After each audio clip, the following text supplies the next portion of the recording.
Hello, and welcome to the Scunge Movie Podcast, Episode 2. I'm Iain Ropp. And I'm John Davis. We have been watching Monster Shark, aka Devilfish. Devilfish. I like Devilfish better than the name Monster Shark. Monster Shark, whenever you say it, tends to confuse people with Mega Shark. These. Yeah, well, the CGI one that was out.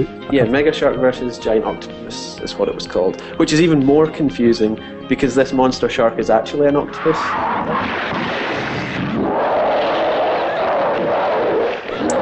Well, how would you describe this movie then? Well, how would I describe it? It's a big rubber monster.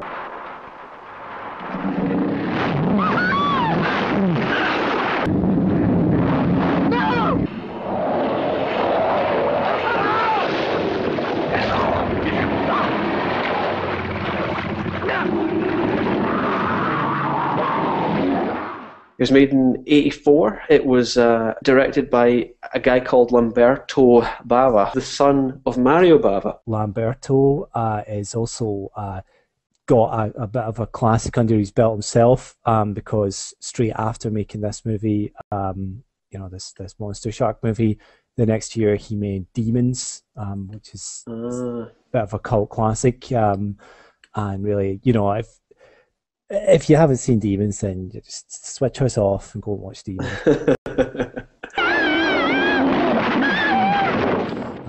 For me, this is probably... I'd seen Blast Fighter, which also has the same leading man. This guy, Michael Sotkin. I don't know if that's the second. Terrible with people's names.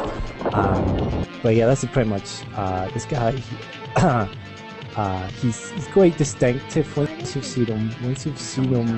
He's got a way of sticking in your head. Even though he's not really, he doesn't really do much, but what he does, he's kind of got a bit of charisma, and I think he goes a long way to sell in this movie. What did you think about the hero and his? I think his name was Peter or something. Yeah, the character's name was Peter. He was awesome. He was a total badass in like his own way. He got all the girls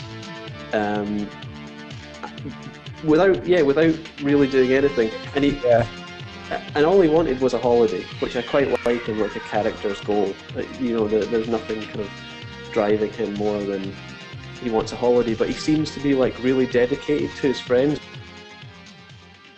I realised about half an hour into the movie that I couldn't remember anyone's name. Well, they didn't really do much to really define the characters, did they? They were pretty much, the characters were like a guy with a beer in his hand at all times. Some an old scientist dude in a room full of reel-to-reel tapes. The grumpy sheriff. The hero who spent most of the time with his shirt off.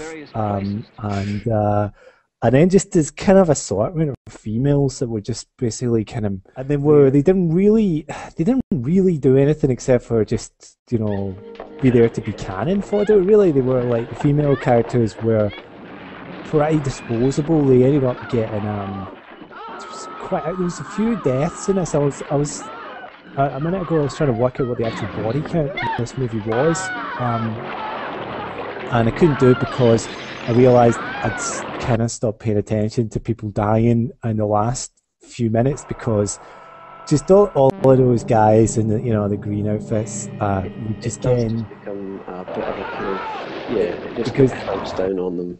Yeah, I guess there's quite a few people get killed in the last few minutes. So yeah, there's a fairly high body count, and disproportionately the females, but I think that's just kind of in keeping with the with that kind of time period of Italian movies. It's really a very exploitative style. They were really just trying to go with giving you as much visual bang for your buck as possible, and there wasn't a lot of bucks behind this. It's quite clear. But I do feel like, in terms of an exploitation movie, if you just sort of take it on its merits as a movie which is just going to... there's no underlying any kind of element of trying to say anything about life or, anything deeper than just a monster killing people, really, and it did give you a good decent amount of of the monster and of just random violence and cheesy dialogue, which is always entertaining. It's some seriously cheesy dialogue. This changes everything. Pretty adequately done, and actually, I'm not sure if maybe a lot of the kind of silliness in it actually wasn't intentional.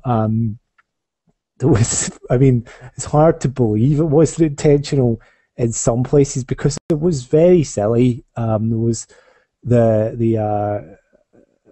a lot of the plot was just completely incomprehensible. But I didn't know where we were until the last half hour, where it turned into just the monster, the monster shark attack type thing. Beforehand, we had lots of different threads going on, and then in the last half hour, in the third act or whatever, it clicked for me, and I was kind of struggling with it until that point. I didn't think I was going to enjoy it, but then I came out on the end on a high, which is the good place to you want to have a good hook at the start, but you definitely don't want to kind of mess the ending. But I have noticed something else.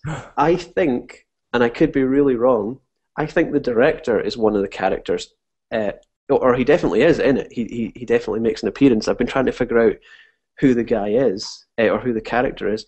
I think he's the fear stopped his heart guy, and then the doctor's diagnosis is that fear stopped his heart. I think that was actually the cop's diagnosis. Was it? The doctor. The doctor accepted it though. I'm pretty sure the doctor wasn't really a real doctor because you watch on the heart monitor. The guy still has a heartbeat going away, and I'm not an expert on these things, but generally when you take the crash paddles out, and try and get the guy's heartbeat going again, as you see frequently in television and film. It's one of these well-worn tropes. But I've never seen it happen like that before when there's still a heartbeat going on the monitor. Generally, they wait till the guy flatlines, then they hit him with the paddles. This one, the guy was, he's convulsing and he's bouncing around in his bed. Obviously, because he's having flashbacks to this, fearful, terrible scene with the monster shark. And then the doctor just goes straight in on him and bam, bam, bam, hits him with these paddles. Yeah, he's really excited about using those paddles. And then all of a sudden you see over on the heart monitor the guy's flatlined, and I'm thinking, well, there's a case for malpractice right there.